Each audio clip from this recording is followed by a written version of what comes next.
Hey! Yesterday I recorded a first podcast ever. Yeah, it was so nice. I was invited as a person with impaired vision and to talk about how I experienced that and how my life actually doesn't look typically like someone with visual impairment. But I do, of course, have all the handicaps, and so the experiences of having to deal with the handicap. So I talked a lot about that, and um, something funny happened that, um, yeah, the interviewer, she's a beautiful young woman. She was saying how that she was recently felt quite confronted with getting older, and also as a woman, um, yeah, your biological age matters, of course, for your ability to have children. But like, I live in a different world. Um, I know mainstream is, I see lots of people like when they get older, especially women, they go like, oh no, I'm this old now. And I'm like, don't do that. Celebrate that you're getting older. So while I was driving there, it took me 3 hours to get there. So I was actually really tired when I did the podcast, but because I'm so used to having to show up even when I'm really tired, it didn't. I didn't experience it as much, so it's really. Also, I'm a Capricorn, so that tends to also, like, just I have like sometimes seemingly eternal reserves of energy. Uh, but I have a harder time processing emotionally.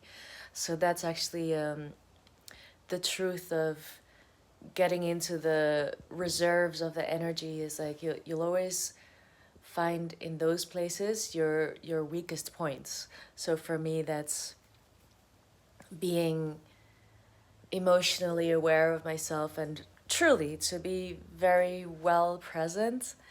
Yeah, I need to have access to my emotions, and but I guess it was okay because the podcast was the first time ever, and it's not like I have only one shot. That's the thing that I'm learning. Like, if it's supposed to be part of my life, then that's the way it is. I don't have to feel like I only like to have stress about only having one shot. Okay, so there's a little bit of wisdom from 34-year-old me. 43. I'm thinking of the Dutch, like the Dutch say it the other way around. So 43-year-old. Um, and I was telling the interviewer that I think, and this is my new playbook. I'm writing a new playbook because, like, the world is upside down. It's not supposed to be like that. Isn't it so much more logical that if you take every challenge that's coming your way, which, by the way, I see like handicaps as just, not just, but yeah, just a challenge that, like, from a spiritual perspective, you chose that challenge so you can like evolve something for yourself, something for society. Yeah. So if we're taking the challenges and learning stuff every time that there's a challenge and celebrating when there isn't,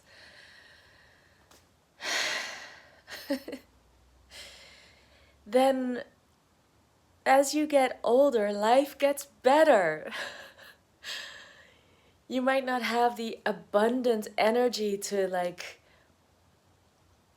smash through things with like no consequence to your energy or your health, or you might not be able to do that, but you get more sensitive, you get more like, okay, there needs to be boundaries around my energy so that I can keep more of it, and so you get wiser, and so you can evolve and tell the next generation like, oh, this is this is how I found out that I was able to do it. Not by telling them, you must do this thing I I managed, but to give them the information so they have information that they can use if they choose to. But if there's no information, it's like if you just got older and every year you got older, you're like, oh no, I'm closer to death, or I'm not relevant anymore. It's like, yeah, you're not relevant because you're choosing to not be, and you're choosing to make it something negative. What are you gonna tell your kids like when they're getting older? It's like, oh, now you're not gonna be as relevant. It's like, no, this is, we have agency. We're the ones that change that narrative as we live it. Okay, so that's about age. Yay, 43, 43.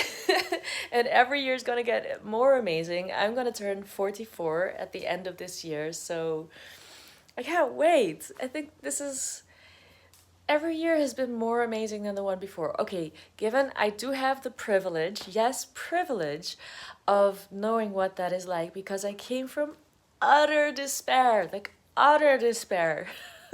So, yeah, I did have like a burning fire in me to figure out what would just relieve me of my like physical pain, psychological pain, spiritual pain, even.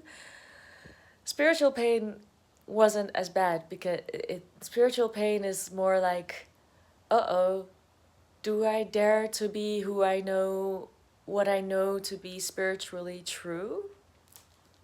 Which is,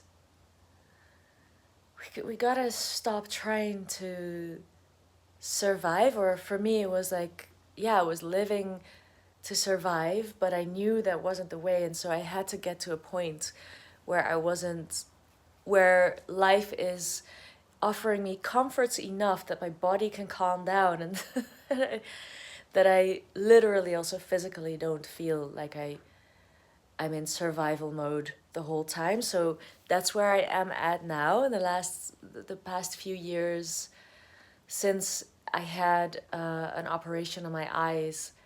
The biggest reason why I wanted that operation is because I was wearing contact lenses, and they had just hurt my eyes for all of my life, and also the glasses that I wore before that.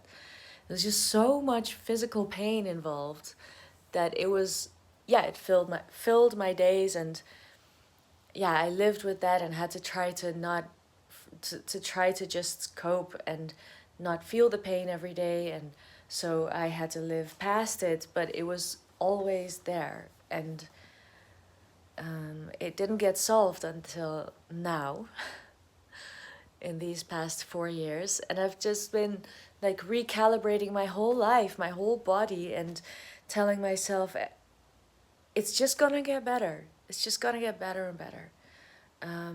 But that has, I can say that I have had to take action on things that needed to be better, even though no one else was like waiting for me to feel better, or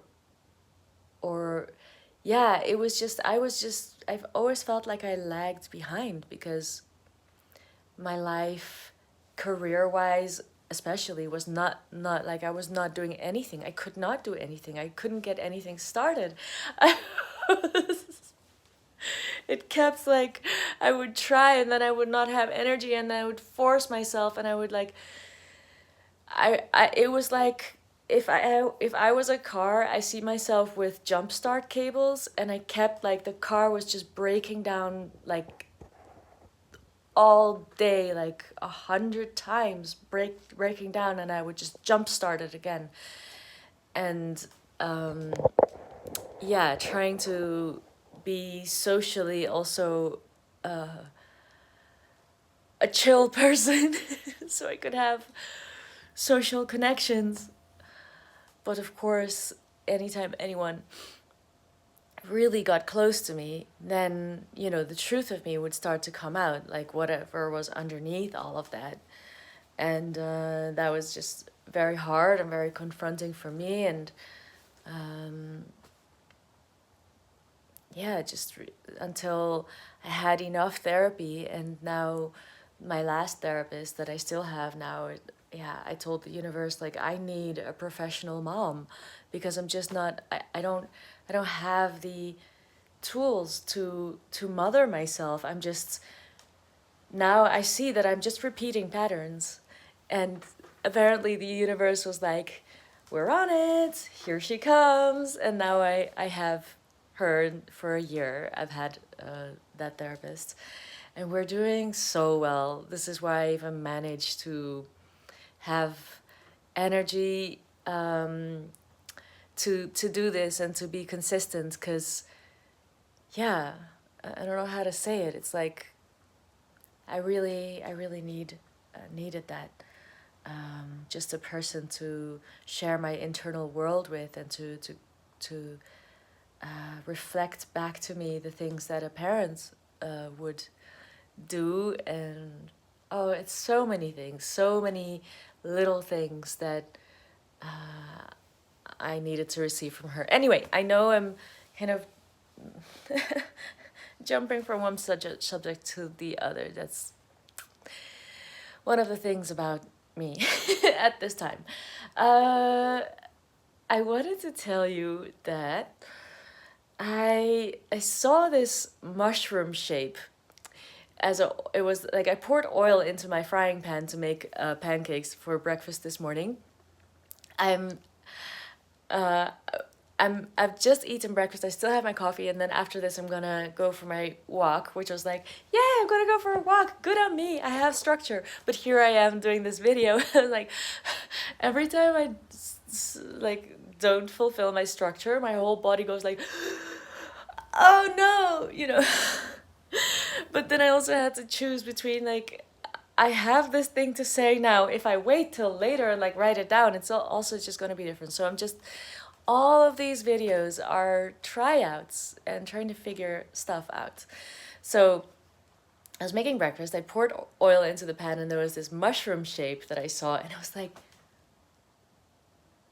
somehow it just like spoke to me. The shape of it, I was like, this mushroom, man. And I felt like I'm like a mushroom, like a psilocybin mushroom, because it's just been a theme. And I feel like I want to write a playbook. Like, y'all are like this playbook, right? It's not like super original, but of course it is original, because I feel like I'm supposed to say something about it. And it's this, like, I feel like I'm a mushroom. I feel like I'm a psilocybin mushroom, here to embody that energy, to show how there is intelligence in imagination. And of course, the mushrooms are, they have this super intelligence because they are the mycelial network under the ground that is like processing the shit, all the compost, all of the things, the waste, and turning it into nutrients that we all need in order to grow.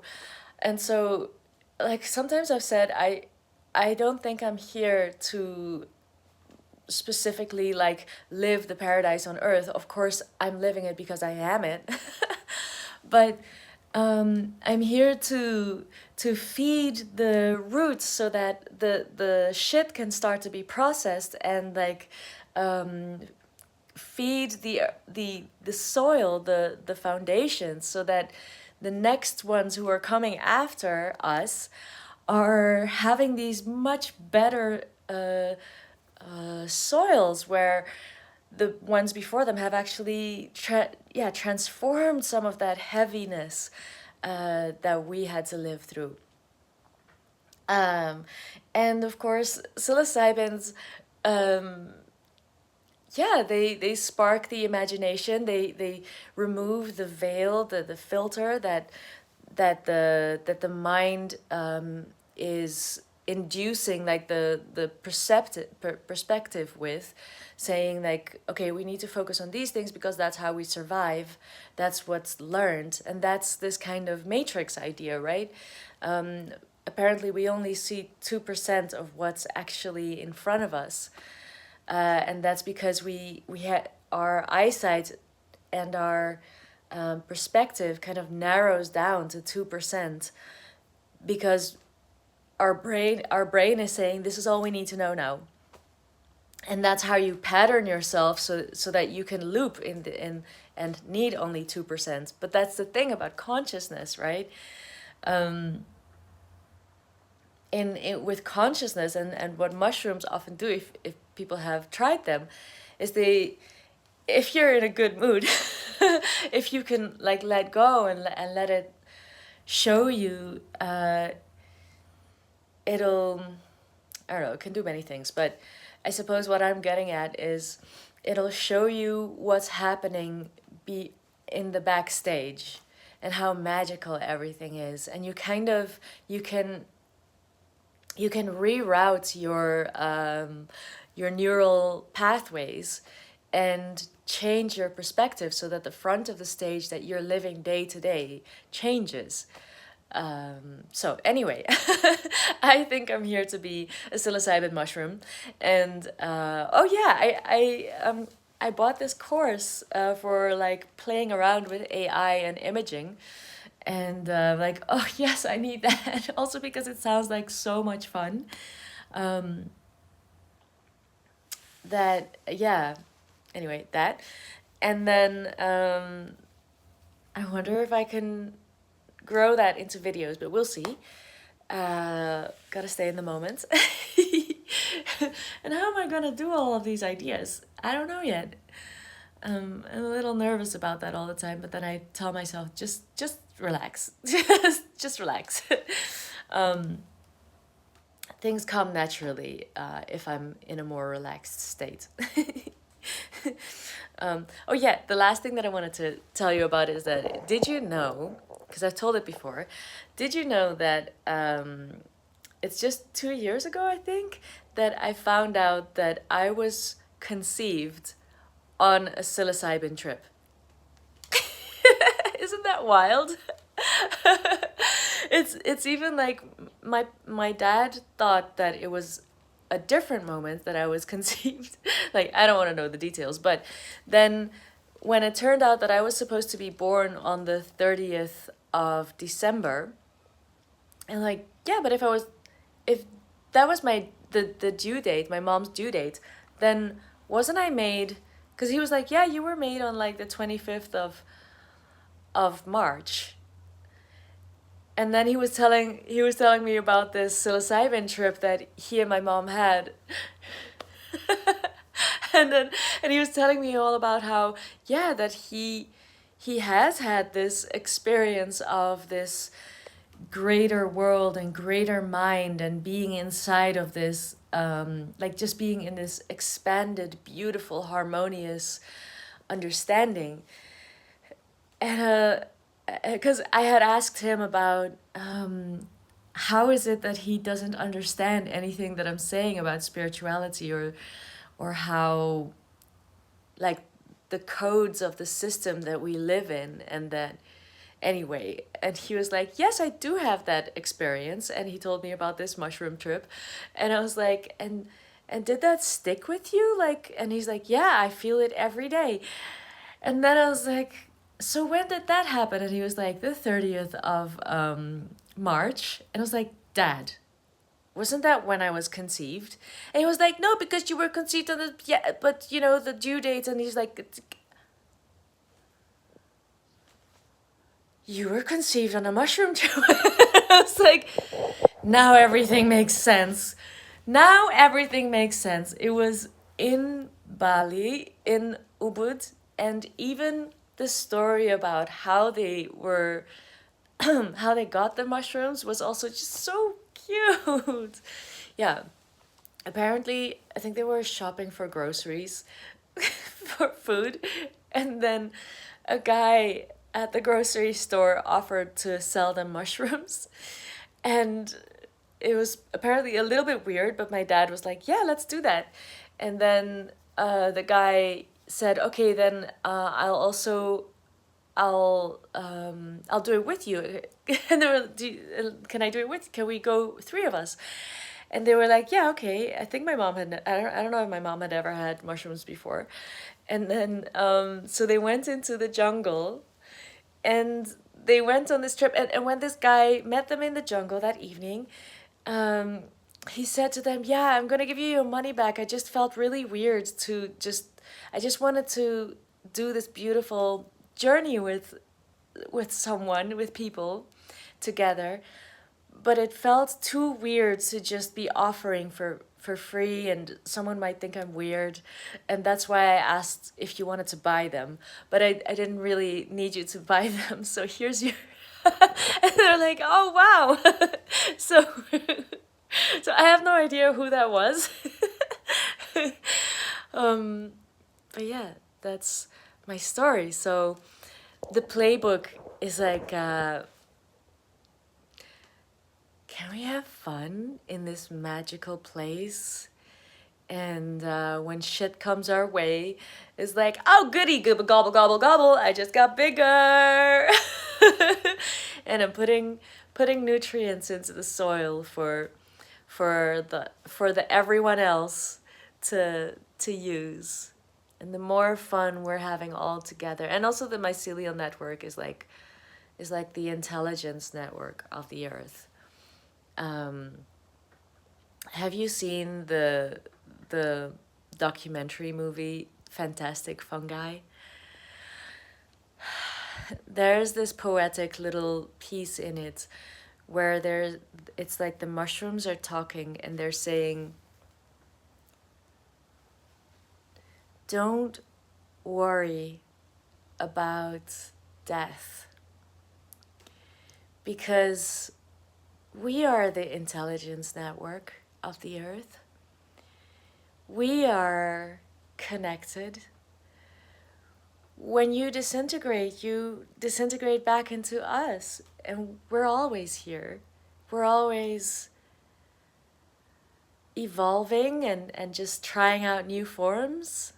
Do you know that even our brain looks like a mycelial network? It's probably like from mushrooms, like how our brain was created. So we are really like walking water sacks with water bags with mycelial networks in our brain, trying to figure out nice ways to further connect networks while walking on the earth, and seeing how we can do the same things that mushrooms do under the earth, but then on the earth, and have the most fun just trying it out. And that's the thing, like, I was also saying in the podcast yesterday, and I know it's a very, very difficult thing, but spirituality offers me this understanding, and I have always known it in my cells, like in a way, okay, that there is no need for me to survive, in the sense like I don't have to push to survive only. It's like, because I will go back to that whole network. It's like, it's even who I am. And that intelligence is always there and is always playing and trying out new versions, new tricks. And what is all this craziness that we have legs and toes and fingers, and ooh, we can do all of these things, and so much more to play. Yeah, what if we don't have to necessarily survive, because we come from this mycelial network and we'll always go back to that. And yeah, the atoms in my body are always doing that playing that game. So challenges are just